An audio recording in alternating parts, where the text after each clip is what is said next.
চিন্তা করা উচিত ছিল, তাই না দাদা? আমি পিসির সাথে কথা বলছি, এবার আপনি আমার আর ওর বিচার করুন পিসি। মান সম্মানের ওপর প্রথম অধিকার বড় ভাইয়ের হয়ে থাকে, কিন্তু বলরাম, স্নেহের ওপর প্রথম অধিকার ছোটদেরই হয়ে থাকে। শুনলেন তো দাদা, এবার কৃপা করে আমাকে নিজের প্রিয় বোনের সাথে কথা বলতে দিন দাদা। এটা তো জিজ্ঞাসা করার কোনো অর্থই হবে না যে তুমি এখানে সুখী আছো কিনা। পিসির ঘরে আছো যখন, তখন তো সুখী হবেই। না না কৃষ্ণ, এখন এই ঘর আমার নয়, পুত্রবধূদের এসে যাবার পরে ঘর পুত্রবধূদেরই হয়ে যায়। তবে ঠিক আছে, আমি তোমাকে জিজ্ঞাসা করছি বোন, যে তোমার ঘরে আমার পিসির কোনো কষ্ট হচ্ছে না তো? এই ভবন আমার মোটেই নয় ভ্রাতাশ্রী, এ তো দিদির। আমি তো দিদির দাসী মাত্র। মাতাশ্রী, আপনি শুনছেন? নিজের ভাইকে বলছে যে আমি ওকে দাসী বানিয়ে রেখেছি। এটাও জিজ্ঞেস করে নিন নিজের বোনকে যে আমি কোনো কষ্ট দিচ্ছি কিনা। তুমি তো একে আমার বোন এমন করে বলছো দ্রৌপদী, যেন তুমি আমার বোনই হও না।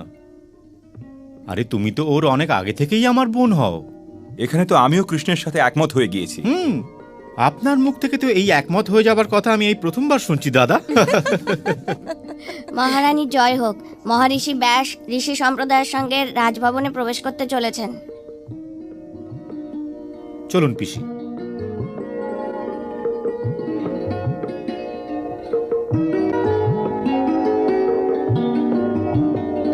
প্রণাম ঋষিবর। যশস্বী হও,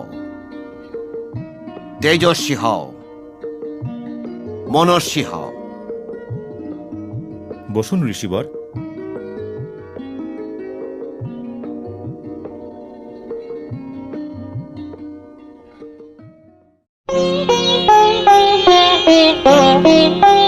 ব্যাসদেবের চরণ ধুয়ে দেন শ্রীহরি, পীতাম্বর দিয়ে মুছে দিচ্ছেন।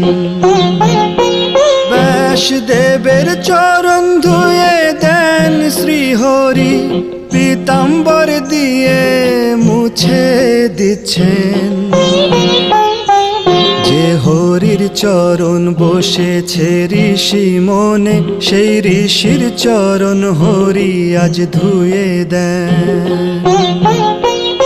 যিনি নাথ হন এই ত্রিলোকের ত্রাতা, তিনি লোকের দাস হয়ে যান।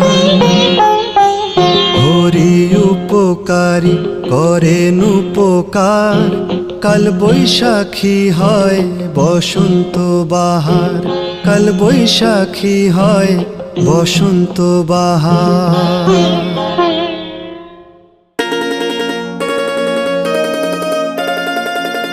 হরি উপকারী হয়ে করে